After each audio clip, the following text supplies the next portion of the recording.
Tudo da Canção Nova em um só lugar. Canção Nova Play. Boa tarde, estamos começando mais um programa Trocando Ideias ao vivo, direto de Cachoeira Paulista. Talvez você esteja nos acompanhando em outro horário, pela madrugada, nos horários de reprise do programa, mas ele está acontecendo ao vivo hoje, já é o primeiro programa do mês de novembro, ou seja, o ano está findando, né? Esse ano voou e, com a graça de Deus, nós queremos terminar o ano bem, em todos os sentidos, não é verdade? Então, temos que correr, porque o ano já são aí menos de 55 dias para a gente terminar esse ano de 2018. Com muitas novidades, né, mas estamos terminando. O programa Trocando Ideias, você sabe que ele acontece somente com a sua participação. Você que nos dá a pauta do programa, através das suas dúvidas, das suas perguntas, dos seus questionamentos, né, aquilo que você gostaria de saber mais sobre a realidade da igreja, sobre o dia a dia do cristão, enfim, né, sobre espiritualidade, sobre a fé, várias situações que a gente aborda aqui no programa. Mas ele precisa da sua colaboração. Você pode entrar em contato conosco através do Facebook, /Trocando Ideias, ou também pelo e-mail, que é trocandoideias@cançãonova.com, também pelo telefone 12 31 86 2600, mandando a sua pergunta para ali na nossa central de atendimento. E você que prefere pelo meio mais tradicional, você também pode entrar em contato conosco e mandar aí a sua participação aqui para o Trocando Ideias através de carta. Programa Trocando Ideias, Caixa Postal 57, CEP 12.630.000, Cachoeira Paulista, São Paulo. De qualquer maneira, o seu questionamento, a sua participação estará aqui conosco no Trocando Ideias, tá certo? Eu vou esperar você aqui, né, no programa, para que possa passar aos nossos convidados a sua pergunta, o seu questionamento. Já quero começar também dando minha boa tarde ao professor. Bem-vindo, professor. Amém. Então, estamos aí para mais um Trocando Ideias. E vamos trocar ideias, né? A gente vai crescendo juntos aqui. Adriana Pereira, bem-vinda. Obrigado, Carla. Obrigado, professor. Como é bom estar aqui, poder partilhar um pouco daquilo que a gente aprende com a igreja. A igreja nos ensina, né, a viver bem, a viver de uma forma adequada e a superar as dificuldades da vida, né? A gente passa na vida, diz o vale de lágrimas, já diz, né, na oração da Salve Rainha, né? Muitas vezes passamos por esse vale de lágrimas, mas se passamos com a igreja, se passamos com Jesus, tudo ganha sentido, tudo ganha um caminho mais de firmeza, a gente se fortalece. É isso que a gente quer partilhar com você, trocar essa ideia. Como é bom viver com Cristo, como é bom viver na igreja. É ótimo, viu, gente? Vale a pena. A gente está aqui para dizer isso, que vale a pena ser cristão e estar aqui inserido na igreja. Eu vou começar falando já que a gente já virou o mês, falando um pouco mais sobre a ação do Eu e Minha Casa Serviremos ao Senhor. Você já ouviu falar dessa ação? Ela começou no mês passado, né, onde você colabora com o seu boleto mensal e uma doação extra no valor de R$20 e recebe em casa um livro exclusivo do Márcio Mendes, que é final... tá ali. Espera aí, tá, gente? Eu vou pegar aqui. Professor, muito obrigada. Aqui, Deveis pedir com fé. Então, é um livro que foi feito para essa ação e o do mês de novembro é esse. Mês de outubro foi outro livro. Esse mês de novembro é esse. Deveis pedir com fé. Orações de cura, libertação e proteção no Senhor. Então, tá aí, né? Vamos terminar o ano bem, vamos exercitando, né, a nossa fé também e principalmente através da oração. Tá certo? Então tá aí você, nessa ação do Eu e Minha Casa Serviremos ao Senhor, você contribuindo no seu boleto normal E também, depois, fazendo uma doação extra no valor de R$20, você recebe, né, aí já na sua casa, sem muita burocracia, porque já faz parte da promoção. Quem não é sócio também pode, viu, gente? Se você contribuir, você pode entrar em contato conosco pelo call center no 12 31 86 2600. Você pode entrar também através do site da página da Canção Nova, no cançãonova.com, e ter ali maiores informações de você que não é sócio, como poder participar dessa ação. Tá certo? Então vamos lá. Professor Felipe, a pessoa não identificou, mas ela diz assim: um diácono pode ser casado com uma pessoa de outra religião? Olha, eu nunca vi uma resposta para isso assim, no Código de Direito Canônico, alguma coisa desse tipo. Mas, olhando para uma lógica, né, da igreja, eu acho difícil, né? Eu acho difícil que um bispo aceite, né, ordenar um diácono nessa situação. Porque uma das coisas que o diácono, para ser ordenado, ele precisa, é exatamente o aval da esposa em tudo que ele vai fazer. Não é? Porque ele vai agora deixar de ser uma pessoa leiga para ser uma pessoa do clero. Então ele vai ter que frequentar as reuniões do clero, ter responsabilidades. Se a pessoa é de outra religião, não sei, eu acho difícil. Claro que isso vai depender de uma decisão do bispo. Se o bispo, de repente, não sei, conversar com a esposa, que não é católica, e a esposa aceitar, né, tudo que envolve a vida do diácono, pode até ser que o bispo aceite. Mas aí é uma decisão que depende só dele. Porque o importante no serviço, no diaconato, é que ele tem autorização da esposa, né?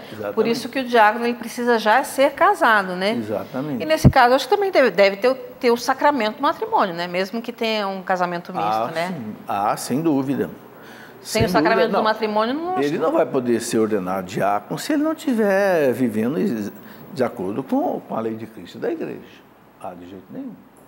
Não tem como. Então, tá aí. Obrigada, professor. Adriana, a Daiane, ela não diz de onde ela diz assim: tenho 2 meninas pequenas. Como educá-las nessa sociedade, no meio do empoderamento, ideologia de gênero? Muitos acham que somos católicos preconceituosos. Bom, é difícil, porque realmente eles estão colocando sobre todos nós, que nos dizemos católicos, a tarja, né? Quase que um outdoor pendurado no nosso pescoço, dizendo que nós somos preconceituosos, nós somos conservadores demais, nós estamos fora do tempo, que isso já é passado. Mas veja, a igreja não segue a moda, né? A moda passa, essas situações todas passam. Amanhã, daqui a uns 10, 15 anos, nós vamos ver que tudo isso não passou de teoria. Oi? Parecerão outras. Parecerão outras ideias. Então, o que nós precisamos entender e passar para os nossos filhos é que o ensinamento da igreja, ele não é um ensinamento que passa, é um ensinamento que permanece. Eu costumo dizer aos meus filhos, eu tenho 2 meninos, eu costumo dizer a eles que quem nos criou foi Deus. E o único que tem o nosso manual de funcionamento é Deus. Né? Que Ele conhece as disposições plenas do nosso ser. E é por isso que, através da sua revelação na Sagrada Escritura e também pelo magistério da igreja, através dos documentos da igreja, nós entendemos e nós compreendemos como é viver plenamente, né? Buscar uma vida em plenitude. Então, eu vou mostrando para os meus filhos a diferença do que eles apontam hoje para aquilo que a igreja nos mostra. A igreja nos mostra algo que não passa. Os ensinamentos da igreja, o que a igreja nos ensina. Vou pegar os 10 mandamentos. Quando a gente trabalha, não matar, não mentir, não cobiçar as coisas alheias, respeitar pai e mãe, pegando só esses 4 exemplos que eu estou te dando, são coisas que não mudam e que nos formam como pessoas de caráter. vão moldando o nosso jeito de ser, vão moldando o nosso caráter. Quando nós trilhamos essas pequenas coisas do catecismo da igreja, que o catecismo nos ensina, nós vamos percebendo que nós trilhamos um caminho mais seguro, que nos traz uma tranquilidade, uma paz. E quando vamos nos deixando levar por esses modismos, por essas ideologias que passam, a gente começa a entrar em diversos conflitos interiores. Porque nenhuma dessas ideologias está isenta de um objetivo que não é o objetivo mais pleno ou almejado por Deus. Então a gente tem que mostrar a fragilidade, precisamos conhecer, não é? Então eu penso, Daiane, que você precisa gastar um pouquinho de tempo estudando as coisas da igreja, não precisa ir muito longe não, nós temos aqui, ó, o compêndio do Catecismo da Igreja Católica, que são perguntas e respostas, assim, o que é pecado, o que significa isso, o que significa aquilo, ensina a gente a isso. O livrinho fácil, eu só gosto de coisa fácil, viu? Tem também aqui, ó, o YouCat, que é o catecismo para o jovem, ele é até ilustrado, traz várias respostas para a vida do jovem a partir da doutrina da igreja. O professor Felipe Aquino tem várias publicações que nos ajudam a compreender o que é viver cristamente. E é legal que isso aqui fundamenta a nossa vida, nos dá uma base, sabe? E aí a gente consegue entender o que a igreja nos ensina como base sólida e o que essas ideologias povoam a nossa mente, né? Elas são fascinantes, isso eu gosto de dizer. Essas ideologias são fascinantes, elas chegam a trazer respostas para aquilo que a nossa mente, o nosso desejo humano gostaria de ter como resposta. Só que elas não nos dão uma plenitude, uma paz, um caminho firme a seguir. Então a gente tem que começar a perceber, ao conhecermos mais a nossa fé, nós vamos conseguir perceber a fragilidade das ideologias. Então eu convido você a conhecer um pouquinho mais sobre a Igreja Católica, vivenciar isso e partilhando as suas conquistas, os seus conhecimentos com seu filho. Mostra para ele que você também está descobrindo, né? E ele vai crescer junto com você na fé, as suas filhas, né? Eu que tenho os filhos da sua filha, não é, professora? Acho que essa partilha de vida é enriquecedora. A gente conhece a igreja um pouquinho mais cada dia e aí a gente começa a perceber a fragilidade das outras ideias que estão por aí. Olha, Adriana, eu penso que os casais hoje têm que ser muito claros com os filhos, com aquilo que a igreja ensina. O casal católico tem que ensinar para os filhos o que a igreja ensina. Eu tenho 12 netos, né? Então aí adolescentes e tal, e eu converso muito com eles. E o que a gente percebe? Enquanto a gente faz uma pregação sistemática de valores, aí vem a mídia e algumas escolas, cursinhos, colégios, faculdade, faz uma pregação sistemática de antivalores. Então fica aquele conflito, a criança escuta em casa um valor cristão e chega lá e recebe um valor anticristão, e a criança fica, né? Como diz o povo, na briga do Marco Rocher, do marisco que se arrebenta, né? A criança fica ali, sabe? Então, os pais hoje, eu sinto isso conversando com meus netos. A gente tem que colocar com eles bem claro o que a igreja ensina e as razões disso. Por exemplo, ideologia de gênero. Por que a gente não pode aceitar? Por que o Papa Francisco é uma maldade dizer para uma criança que ela não tem sexo? Como que não tem sexo? Tira a roupa e olha se não tem sexo. É simples, não precisa nem falar nada, né? Quer dizer, então, sabe, a criança também ela tem bom senso. Então, você mostrando pelas razões por que a igreja é contra aborto, é contra, não sei, eutanásia, é contra a ideologia de gênero, é contra essa erotização das crianças hoje. Sabe, explicando para a criança com clareza e a criança tendo, assim, confiança nos pais, isso é uma coisa muito importante. A criança que confia no pai e na mãe, ela segue o pai e a mãe. Agora, o que nós estamos vendo? Eu estou vendo, eu ando muito assustado, né? Eu conheço uma família lá em Lorena, catolicíssima, 5 filhos, um deles foi fazer um curso de história aí numa universidade aí, voltou totalmente mudado.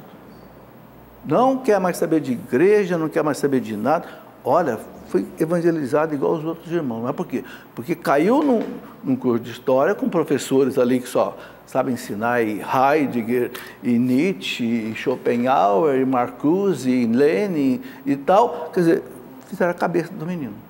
Então, hoje, é muito importante para os pais, quando o filho vai para o segundo ciclo, que é o ensino médio, né? Vai para o ensino médio, vai para a universidade, você tem que reforçar muito as bases religiosas do seu filho, não só em termos assim de ficar falando pelo que é sacrário, não, as razões da nossa fé, aquilo que São Pedro fala, está aí preparado para dizer aos outros as razões da nossa fé, é 1 Pedro 3,15. Sabe, isso que os pais hoje têm que ganhar a criança em casa, porque senão vai perder na escola, sabe, e é impressionante o que nós estamos... Olha, eu recebo cartas e e-mails de pai desesperado, dizendo, eduquei meu filho na fé católica, foi batizado, primeira comunhão, crismado, foi para o colégio, foi para a universidade e voltou ateu. É uma realidade. Os pais hoje têm que prestar muita atenção nisso. É verdade. E a gente percebe muito isso na... Pessoas até que já tiveram uma experiência com Deus também, alguns filhos, né? Sim. Porque desde criança estão convivendo ali, mas que depois a própria, realmente a faculdade ou né, algum ambiente, alguns amigos acabam transformando mesmo, né? Mudando o pensamento. A Adriana trouxe a questão do YouCat, que é o catecismo para jovens. Além do YouCat, eu sugeriria, né, o DuCat também. O DuCat, ele é parecido com o YouCat, só que ele é da capa azul, que é a Igreja em Ação, né? A doutrina social da igreja para o jovem. Então, é uma maneira também do jovem aprender a pôr a mão na massa. Porque acho que quando a gente se envolve também, você, além de aprender mais sobre a doutrina, sobre a nossa igreja, a gente põe em ação, né? E a gente... Aí lembra aquele velho ditado, né? Que os exemplos arrastam, né? As palavras comovem, mas os exemplos arrastam. Então, da gente também entrar em ação, porque a gente vai cada vez mais se fundamentando, né? Porque é difícil, até para nós, né? Tem dia que você olha e fala assim, Carla, será que eles não têm razão? Ô, Carla, outro dia me falaram assim, e seu filho? Meu filho vai prestar vestibular no final do ano. Por que você não fala para o seu filho prestar vestibular para uma universidade federal, para não sei isso, para aquilo outro? Eu falei, não, por enquanto eu quero ele bem pertinho de mim, tem 16 anos. Ah, mas você está protegendo demais os seus filhos. Eu falei, estou formando ele primeiro. Né? Ainda está muito jovem para ganhar asa, eu quero ele mais próximo de mim. E nós fomos avaliar o curso que ele gostaria de fazer e fomos escolher uma faculdade que, de certa forma, eu fui conhecer. Né? Conheço a diretora da faculdade, fui conhecer a faculdade. Por quê? Porque eu preciso saber onde eu estou deixando o meu filho ainda adolescente chegar lá, né? E com quem ele vai conviver. A gente não consegue proteger, a gente não consegue botar uma redoma, mas eu preciso saber para onde eu estou deixando o meu filho ir. Por enquanto eu quero ir próximo, eu quero que ele vá e volta todo dia, né? Para que, como dizia o Padre Léo, eu sentir o cheiro dele, eu poder abraçar, beijar, rezar com ele. Enquanto eu posso. Enquanto eu posso. Depois, quando tiver maiorzinho, mais, né? Pode ir adiante, né? Que aí a gente tem também que confiar a ele a responsabilidade da própria vida. Nós não podemos a vida inteira assumir a responsabilidade do nosso filho. Mas enquanto é um adolescente de 16 anos, eu quero ele por perto. Então, escolher com o seu filho, ajudá-lo a fazer opções, ajudá-lo a encontrar algo que também, ainda dos seus cuidados, quando é adolescente principalmente, aonde ele vai, com quem ele vai, como disse a Carla, as companhias, mas também aonde ele vai estudar. Sinceridade, eu fui com meu filho estudando, observando locais, conversei com pessoas que estudavam nessa faculdade para entender e conhecer qual é o corpo docente, quem trabalha lá, que tipo de disciplinas haverão ali e tudo mais. Claro que muita coisa vai ter ali, né, no ambiente escolar, mas eu escolhi. E aí eu vou já fazer o meu comercial aqui. Pode fazer, deve. A Canção Nova tem uma faculdade. Não é? Uma faculdade onde se preza pelos valores cristãos. E no nosso PDI, o professor Felipe que ajudou a construir conosco o PDI da faculdade, que é o documento que rege todo o ensino da faculdade, junto com os PPCs, que são dos cursos, nós dizemos que nós somos uma faculdade. O que é PDI e o que é PPC? O PDI é o documento que rege a faculdade, o documento que é o principal documento da faculdade, nós temos que cumpri-lo diante do MEC. E o PPC são os documentos que regem cada curso da faculdade. E o professor Felipe participou conosco em 2008, de toda a construção da Faculdade Canção Nova, e lá está dito que nós somos uma faculdade confessional. Então, nós fazemos diversas atividades em torno da formação integral deste jovem que vem estudar conosco na Faculdade Canção Nova, aqui em Cachoeira Paulista. E a inscrição vestibular está aberta até amanhã, até o dia 7. Corre! O primeiro vestibular para o ano de 2019 será neste dia 17 de novembro, inscrições até o dia 7 de novembro. Os cursos, Rádio e TV, que eu ajudei a montar, jornalismo, que eu ajudei a montar. E é professora dos dois. E sou professora dos dois cursos, administração, filosofia e teologia, que foram cursos desenvolvidos pelo professor Lino Rampazzo, que já esteve aqui no nosso programa, uma pessoa maravilhosa, e o professor Felipe, que esteve conosco, nos ajudando, né, junto com o professor Sodero, nos ajudando a formar essa faculdade. Então, ontem foi aniversário do professor Lino, nossos parabéns para ele, e convidar você para investir na vida do seu filho, mas buscar, né? Quem sabe a Canção Nova pode ser uma opção para o seu filho. Venha estudar conosco. fcn.edu.br, inscrições para o vestibular até amanhã. E aqui no nosso programa, já tem 2 alunos aqui conosco, o Marlon e o Jusilei são meus alunos. O Marlon foi meu aluno, o Jusilei é meu aluno agora. E nós temos vários alunos da faculdade já aqui conosco, estagiando ou trabalhando aqui com a gente. Então, é uma oportunidade. Você investe na formação do seu filho, mas também investe na fé dele. Eu queria, a gente está estendendo, mas só complementar mais uma coisinha da Adriana, porque quando você diz que na raiz, vamos dizer assim, da faculdade, nós somos confessionais, muitas vezes você diz, mas então é uma faculdade religiosa. Nós somos confessionais. Isso não quer tirar a excelência dos cursos, porque, se eu não me engano, faz uns 2 anos que nós recebemos a nota 5. Nota 5 no ENAD do curso de jornalismo e também do curso de filosofia. Então, o nota 5 é a nota máxima. Não é 10, é 5, é a nota máxima. Então, nós temos os cursos foram aprovados, todos eles pelo MEC. Depois que passa por esse período inicial da faculdade, vem uma comissão para reavaliar. Você conseguiu cumprir o que você prometeu? E nós conseguimos. Tiramos nota 4 em todos os cursos, né? Todos, administração, filosofia, rádio, TV, todos ficaram com nota 4 na avaliação do MEC. E no ENAD, que é a avaliação do aluno que cursou esses anos da faculdade, nós já chegamos à nota 5. Né, o resultado da nossa formação. É a formação profissional. O útil ao agradável. Exato. Né? É a formação profissional. Milagre a gente não faz, mas a gente oferece um ambiente favorável. Né? A gente oferece esse ambiente favorável para a formação integral desse jovem. Tá aí. Então, vamos lá. fcn.edu.br. Professor, ela se identificou, mas por conta do conteúdo, eu vou preferir não dizer o nome dela. Ela diz assim, gostaria que o professor Felipe falasse sobre batizado de criança sem padrinhos. Aconteceu na nossa paróquia e eu achei estranho. Bem, as normas da igreja são claras, né? A igreja exige que haja padrinho de batismo, né? Padrinho e madrinha, no caso do batismo, né? Claro, uma excepcionalidade, né? Quando uma criança está correndo risco de morte, então se batiza sem padrinho, sem nada, né? Depois pode até se dar um padrinho para a criança, mas o Código de Direito Canônico da Igreja exige, sim, que tenha o padrinho, tenha a madrinha. Eu não sei por que alguém possa querer, né, não obedecer o que a Igreja coloca, né?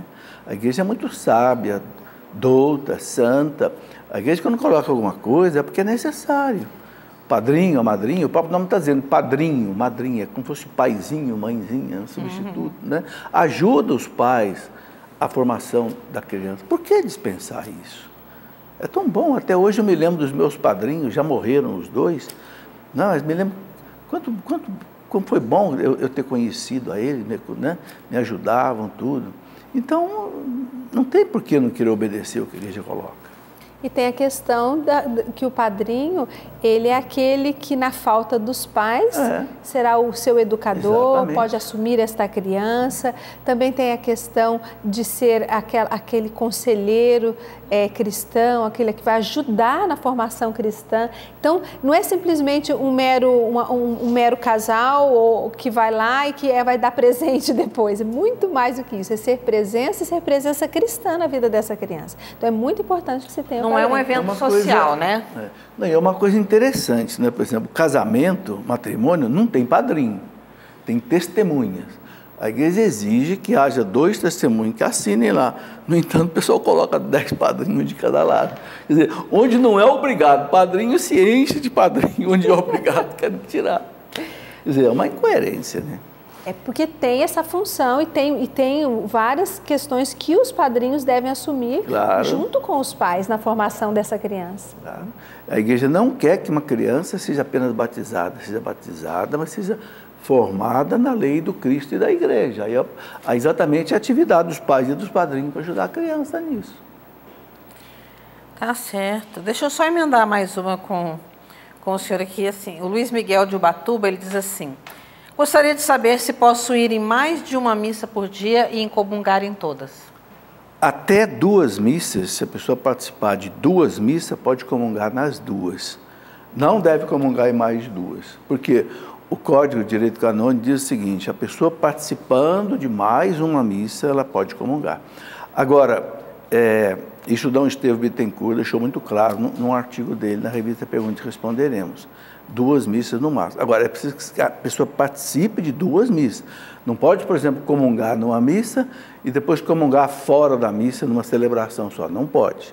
Ela pode comungar 2 vezes, ela participar de 2 missas. Então tá aí. E também tem a questão de não banalizar também o sacramento, né? Não vira uma coisa, né? Pode esvaziar esse sentido, sim, de receber o corpo de Cristo. É um alimento espiritual. Adriana, a Tamira diz assim: sempre tive o sonho de ser mãe. Sou casada e nossa família sempre nos cobrou isso, mas tenho ovários policísticos. Em julho engravidei, mas em setembro perdi meu bebê, pois estava nas trompas. Fisicamente, por orientação médica, estou pronta para tentar de novo, mas tenho medo. Muitas coisas passam na minha cabeça, eu sofri demais com a perda, mas também quero muito ser mãe. Tenho pedido muito a Deus para realizar o meu sonho. O que eu faço? Confie em Deus.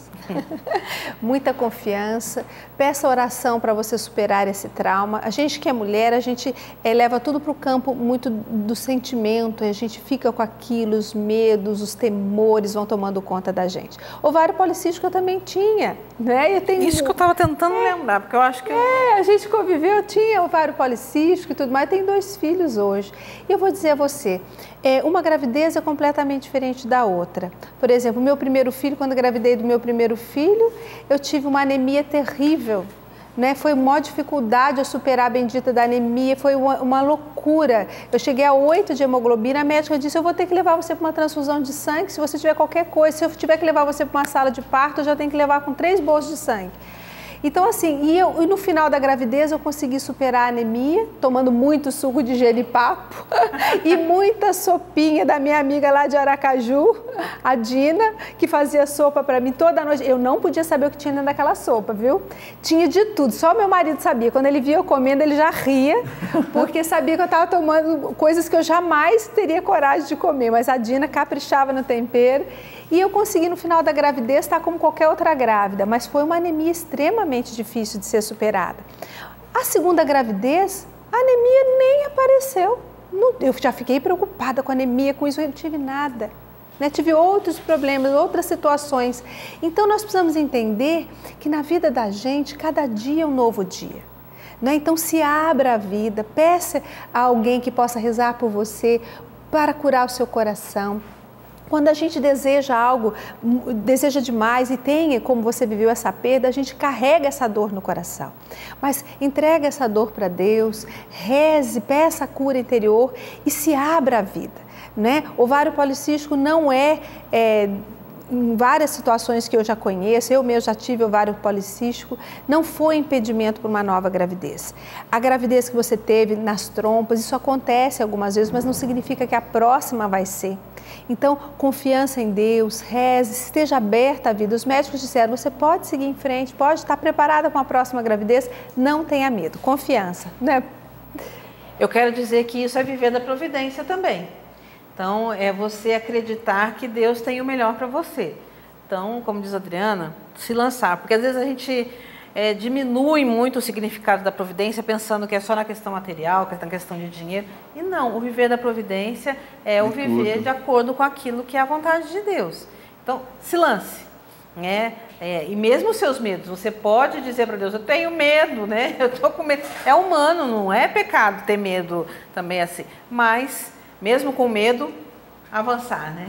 Então... E também eu acho importante aí olhar para a vida, né? Deus valoriza muito a vida, Deus ama muito aquele que se sacrifica por uma vida, né? Então, uma mãe que corre risco por causa da vida de uma criança, isso tem muitos méritos diante de Deus, o valor da vida, né?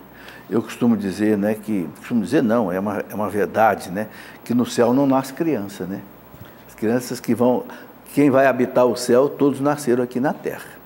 Então, isso diante de Deus tem um valor muito grande. Se os pais não tivessem filhos aqui na terra, o céu não ia ter ninguém habitando o céu. Então, que Jesus falou claro, né? Lá não vai ter mais casamento, lá nós seremos como anjos, ele disse. Né? E anjo não tem sexo, não casa, nem nada. Então, sabe, o sacrifício de uma mãe por um filho, quantas mães às vezes até, né, passam por tantas necessidades. Uma das minhas noras tem que tomar, por exemplo, 9 meses uma injeção na barriga para não perder a criança. Já está com 3 filhos aí, foram 3 gravidez em que 9 meses ela tomou injeção todo dia na barriga. Perdeu vários antes também, né? Perdeu alguns antes também. Perdeu né? 2. Então, e não desistiu. Perdeu 2 e agora já tem 3. Quer dizer, então é o sacrifício pela vida, né? Uma vida não tem preço, né? Isso agrada muito a Deus, né? E aí você falou, confiar na providência divina. Então, vamos lá, coragem. Falando em vida, eu quero falar para vocês um pouquinho a respeito desse livro, do Helenildo da Silva Pereira. Ele é um seminarista aqui da Canção Nova. O livro Ser Humano, obra-prima das mãos de Deus.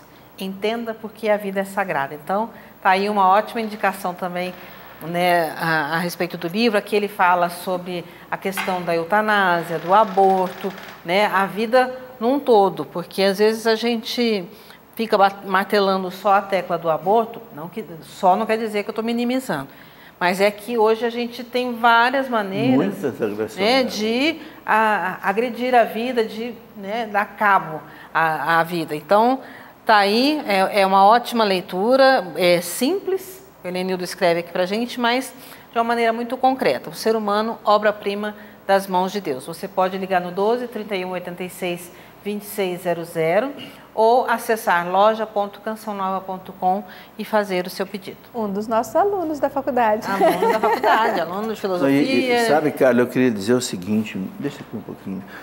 Esse assunto aqui hoje é muito importante.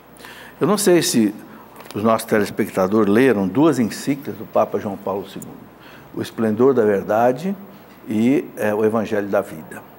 No Evangelho da Vida, o Papa João Paulo II fala, a vida está jurada de morte. Há uma conspiração contra a vida. Ele fala bem claro. Eutanásia, suicídio assistido, aborto, né? Também a criminalidade, de modo geral, que elimina a vida, né? E outras coisas, né?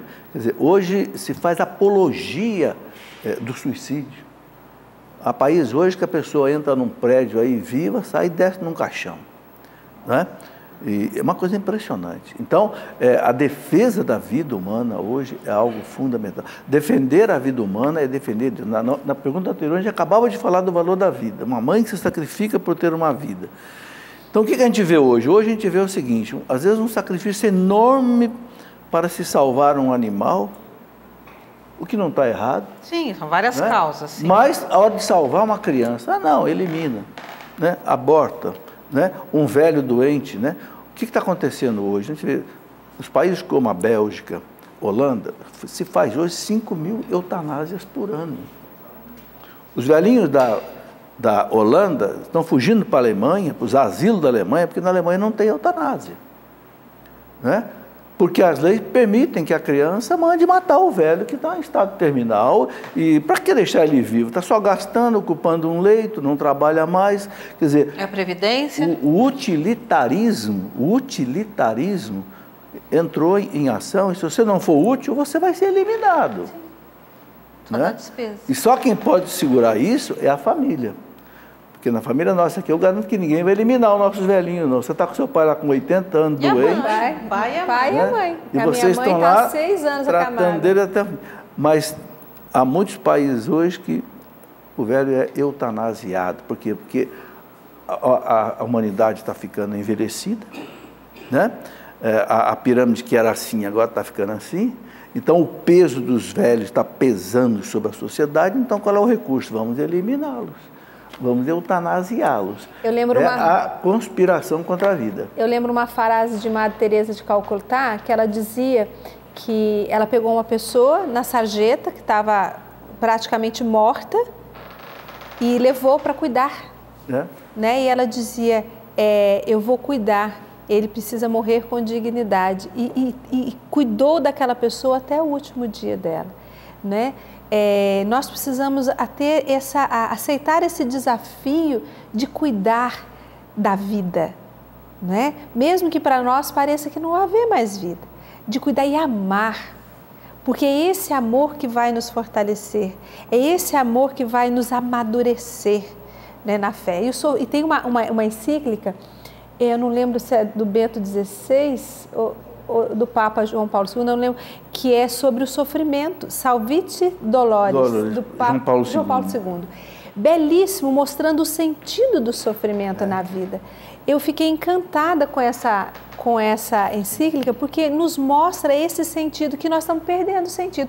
E outra coisa, essa mentalidade de morte, ela está vindo através da cultura, da arte, de diversas formas. Ela vem entrando por caminhos que a gente nem percebe. Outro dia me indicaram um filme. Esse filme é lindo, esse filme é lindo, esse filme é lindo. Eu fui assistir. No final, eutanásia. Eu fiquei decepcionadíssima com o filme. Aí me disseram, você gostou? Eu falei, não gostei. Por que você não gostou? Eu falei, porque é uma apologia à eutanásia assistida. Né? Verdade. É uma história linda, romântica, linda, mas no final está me empurrando goela abaixo. Manda um recado, né? Uma coisa que eu não acredito como seja o caminho. E às vezes é mostrado tão bonito... Você fala assim, acho que é melhor isso mesmo, né? A gente deixar a pessoa morrer ou assistir a... Aí a pessoa me perguntou, mas por que você não gostou? Eu falei, porque aquela pessoa que buscou isso e pagou por isso, ela só via prazer na vida, nas coisas humanas. Ela não entendeu que na limitação dela, ela poderia ajudar tanta gente. Eu vejo tanta gente de cadeira de roda, eu vejo tanta gente com limitações incríveis na vida e semeiam uma vida imensa na vida das pessoas, transformam a vida das pessoas que estão à sua volta, né? Superam as suas dificuldades. Eu vi minha mãe o tempo todo na enfermidade dela, sempre superando, e todo mundo que trabalha lá com a minha mãe, que cuida da minha mãe, sai de lá transformado. É bonito ver isso. No sofrimento há muita transformação, não só da pessoa, mas de todos nós. É a gente saber aproveitar essas oportunidades, né? Eu chamo de tempo de amor exigente. Muito bem, isso mesmo. Lindo. Vou continuar no assunto, professor. Olha, para o senhor agora, olha. O Rony Bix, acho que é isso, diz assim, por que a Igreja Católica acredita que ter relações sexuais antes do casamento é pecado? Este não é um pensamento ultrapassado? Tá aí, a gente vai vendo como é que as coisas vão se alterando, né? Bem, o que a igreja ensina? A igreja ensina o sentido do sexo. É importante entender o sentido cristão do sexo. A igreja ensina que o sexo tem 2 dimensões, unitiva e procriativa. E elas não devem ser separadas, né? Quando lançaram a pílula anticoncepcional lá em 1967, o Papa Paulo VI, quando escreveu a Humanae Vitae, o Papa disse: estamos diante de um enorme perigo. Qual é o perigo? Separar o aspecto unitivo do aspecto procriativo. Ou seja, o homem vai fazer do sexo apenas um objeto de prazer e não mais vai de procriação. E é o que aconteceu. Hoje nós vemos no mundo, hoje a Europa inteira está desesperada porque não nasce mais criança, o país está envelhecendo, né? Os governos investem, e nós estamos numa implosão demográfica, né? O Japão fazendo campanhas e mais campanhas para aumentar a natalidade. Por quê? Porque nós transformamos o sexo apenas num objeto de prazer, desconectamos da procriação. Então a igreja não aceita isso. A igreja diz que o sexo foi feito para unir o aspecto unitivo do casal, mas também o aspecto procriativo. Agora, veja bem, a procriação é para acontecer no casamento. Um casal de namorado não tem ainda estrutura para ter um filho, não é a hora deles terem filho, né? Estão estudando, estão trabalhando e tal, né? E a criança tem o direito de ter pai e mãe. Então a igreja diz o seguinte, né? A vida sexual é para o casal unido em sacramento do matrimônio, porque ali a criança vai ter um lar, vai ter pai, vai ter mãe, né? Esse é o sentido profundo do sexo. Fora disso, a igreja considera o sexo até um perigo. Toda vez que você tira o sexo de dentro do casamento, do matrimônio, o sexo torna-se um perigo. E é fácil de ver. Quantas brigas por causa de sexo, quanto adultério, quantas até doenças venéreas. A pornografia, né? A fornicação, aí vem uma... Então, é isso. Quem que garante que um casal de namorado vai se casar? Né? A igreja entende o seguinte, que o sexo é o selo do matrimônio. Tanto assim que é bonito isso, né? As pessoas pensam que a igreja é contra o sexo. Pelo contrário, é muito a favor. Né? O casamento se consuma no primeiro ato sexual. Antigamente tinha até uma prática interessante na igreja. Depois que o padre unia um casal no matrimônio na igreja, ele ia à casa do casal e benzia a cama do casal. Hoje não dá mais tempo de fazer isso, né? Mas por quê? Porque ali o casamento ia ser consumado. Ali provavelmente seria gerado a criança, né? Então, é todo esse contexto. Você tira o sexo dentro desse contexto, ele se torna vazio e perigoso. É por isso que a igreja coloca isso. Agora, foi Deus quem colocou isso para nós. Será que alguém é mais sábio do que Deus? É melhor do que Deus? Nos ama mais do que Deus? São Paulo fala claro, né? Primeira carta de São Paulo aos Coríntios, capítulo 7. O corpo do esposo pertence à esposa. Né? Por isso ele não pode expor para outro. O corpo do esposo pertence à esposa, não pode expor para outro. Ele não fala o corpo do namorado pertence à namorada. Nem o corpo do noivo pertence ao noivo. Ele fala, o corpo da mulher pertence ao seu marido. O corpo do marido pertence... Vocês não podem dispor para outras pessoas, não pode haver o adultério. As pessoas falam, mas é pecado, a igreja considera pecado. Eu costumo dizer assim, que o sexo antes do casamento não é pecado porque a igreja proíbe. É pecado porque também ele atinge, ele fere a natureza humana. Vou falar da mulher, né? A mulher é muito sensível, não é? Mais do que o prazer, ela quer o amor, ela quer a união, ela quer essa certeza de unidade. Não é? Quando ele fica na dimensão do prazer, ele é vazio. Não é? O sexo antes do casamento, por mais que hajam juras de amor, essas juras podem passar. Né? Dentro do casamento existe um compromisso assumido diante de Deus e da família de que eu serei todo seu e você será toda minha. Então isso é muito importante, esse comprometimento diante de Deus e diante da família. E você, naquele momento em que você vive a sexualidade no casamento, ali existe bênção, existe graça, é estar junto, é permanecer após o ato sexual, é permanecer junto, estar em comunhão.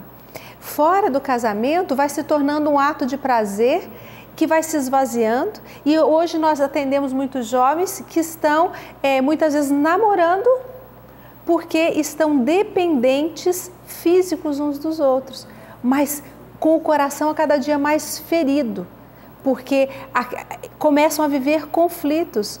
Não há um crescimento conjunto, um amadurecimento do amor. há um esvaziamento do relacionamento que leva a um compromisso mais físico, eu chamo até de dependência física, porque os jovens que eu atendi, eu percebi o quê? Está dependente daquele prazer, mas se sente ferido pelo restante da dimensão que o cerca. Então, como disse o professor Felipe, tirar o sexo de dentro do casamento é começar a criar uma série de situações, no caso da mulher, ferimentos profundos na sua alma, porque é preciso desse compromisso, é preciso existir esse compromisso.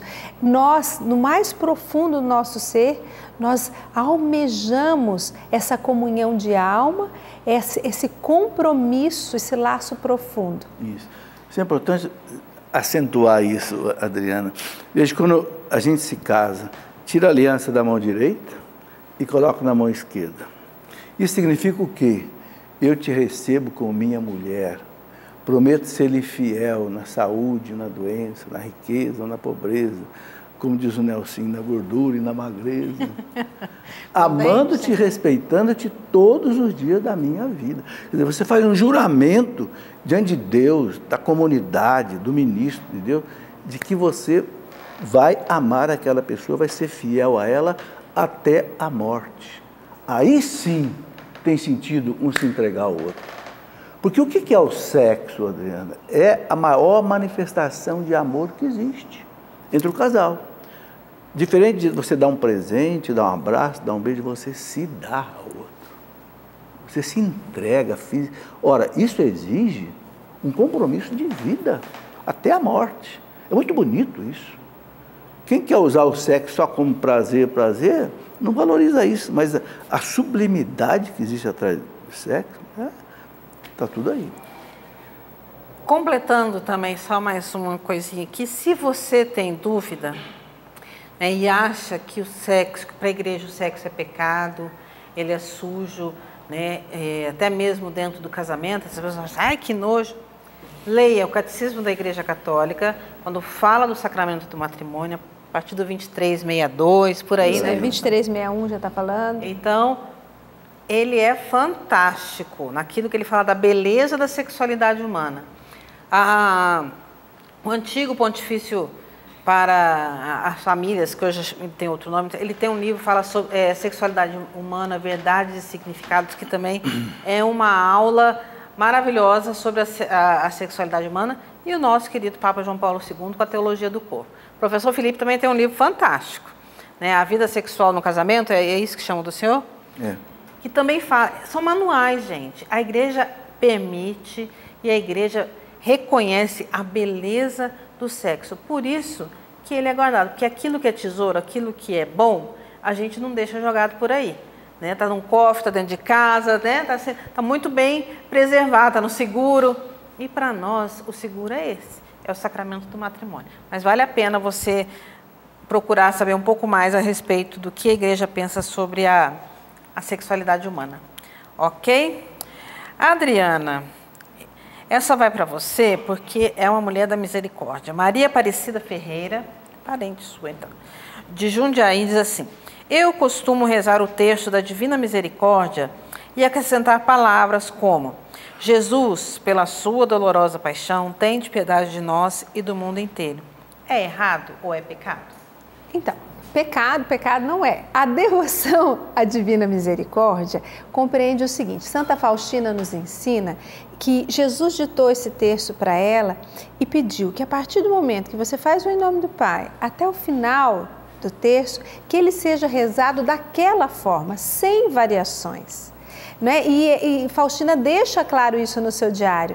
Então, pede-se até que a gente não fique colocando intenções dentro do terço. Né? Muitas vezes no texto mariano a gente faz isso, né? Em cada mistério. Vamos rezar pelos doentes. No segundo mistério, no texto da misericórdia, a direção que nos é dada na oração do texto da misericórdia é que desde o início do texto até o final, que nós o rezemos completamente, sem nenhuma variação.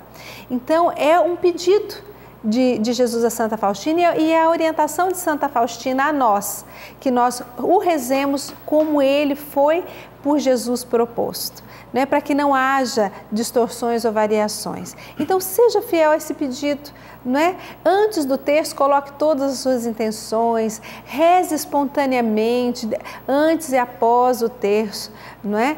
Então, e durante o terço, reze como ele é. Até mesmo a jaculatória, ó sangue e água que jorraste do coração de Jesus como fonte de misericórdia para nós, Santa Faustina nos ensina que essa jaculatória nós devemos rezar em qualquer situação da vida, em momentos em que a gente não pode rezar o terço por uma pessoa que está ali, que nos pediu oração, rapidamente rezamos essa jaculatória.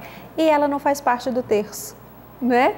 Mas é uma outra parte, uma outra oração que tem uma força e uma graça imensa que podemos rezar em outra oportunidade. Então vamos seguir a orientação de Santa Faustina, a secretária de Jesus. Ela pediu, vamos rezar o texto tal qual ele é, não é?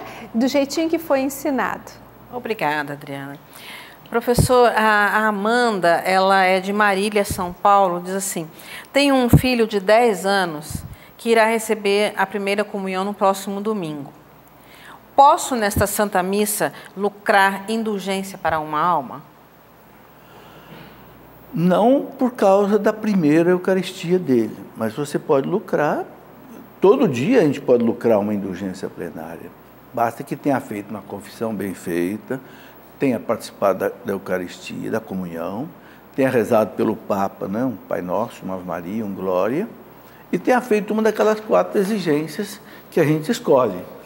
Rezar o terço em família, diante de um oratório, numa comunidade, ou então fazer a via sacra, ou então fazer meia hora de adoração ao Santíssimo, na capela, diante do Santíssimo, né? Diante do sacrário, ou então fazer meia hora de leitura bíblica orante, né? Então, cumprindo essas exigências, uma vez por dia a gente pode receber. Então, nessa missa, ela pode ser uma exigência comunhão, ela pode completar. Mas o fato de ser a primeira Eucaristia não substitui uma das 4 alternativas que eu falei. O terço, a via sacra, a Bíblia e o sacrário, entendeu? Então, há outras coisas que às vezes substituem, mas a primeira Eucaristia não é o caso de substituir. Por exemplo, a primeira missa de um sacerdote, aí substitui uma dessas 4 alternativas. Eu escrevi um livro, né, O que são as indulgências? E ali eu coloco uma coisa muito importante, é o Manual das Indulgências, que o Papa Paulo VI aprovou em 1967 na Constituição das Indulgências. Ali tem as 70 orações indulgenciadas. Quais são as orações que a gente reza e ganha ou indulgência parcial ou indulgência plenária. Ok, obrigada, professora Adriana. Vamos para a última pergunta do programa, infelizmente. É da Ruth Barbosa, de Campos do Jordão. Ela diz assim, sou católica, mas pretendo me casar ao ar livre, sem a presença de um padre. Isso é pecado? O que a igreja pensa sobre isso? Então, o professor Felipe já disse, né? O padre, ele não faz o casamento. O casamento é feito entre o marido, né? O noivo e a noiva, né? Que fazem o seu juramento, mas é diante da igreja.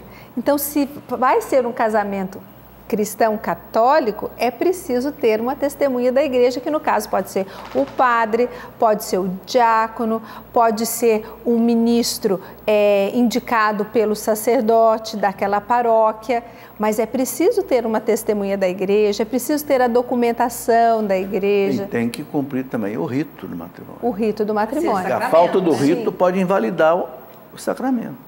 Exatamente, por isso é necessário, né, a presença de um sacerdote ou de um diácono para que o rito aconteça.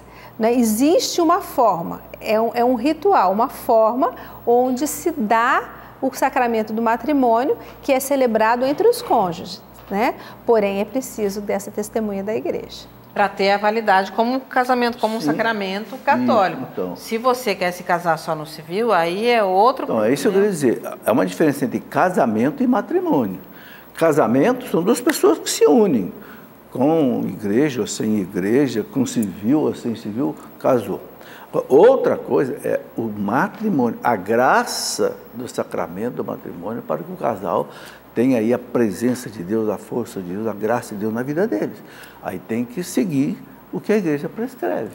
Né? O fato de casar fora da igreja, ao ar livre, não sei, se o bispo autorizar, não é ordinariamente autorizado. O Código de Direito Canônico diz que o casamento, os matrimônios devem ser celebrados na igreja matriz da paróquia. Essa é a norma. Cada paróquia tem a igreja matriz, onde fica o pároco, é aí que tem que ser celebrado. Excepcionalmente, o bispo pode autorizar que seja fora, não sei, na capela, num sítio, alguma coisa assim. Então tá aí, eu quero convidar você que está aí nos assistindo nesse momento, para vir passar a virada do ano aqui na Canção Nova. Nós teremos o acampamento de Ano Novo, que será do dia 28 de dezembro a 1º de janeiro. Né, já com várias presenças confirmadas.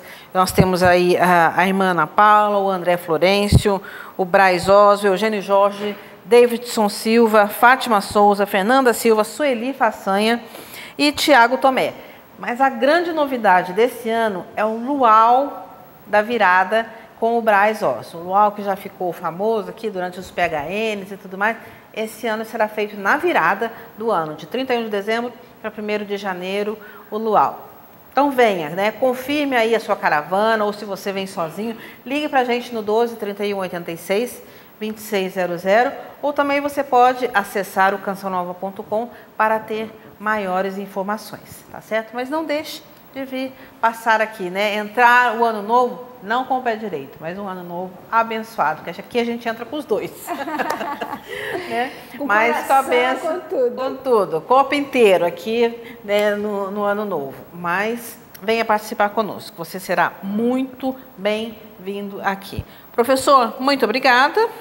Eu que agradeço a oportunidade de poder participar de mais um programa. Estamos aí, né, nessa luta desse final de ano, mas contando sempre com a sua presença e a sua colaboração aqui conosco. Adriana, muito obrigada. Eu que agradeço e não deixo de convidar você para prestar o vestibular para a Faculdade de Canção Nova. Amanhã é o último dia de inscrição. 7 de novembro. 7 de novembro. Cursos de administração, rádio, TV, jornalismo, filosofia e teologia. Vem estudar com a gente. Venha fazer parte da família Canção Nova. A vocês, o nosso muito obrigado pela audiência, pela companhia, e a gente se encontra aí durante a programação e no próximo programa. Até!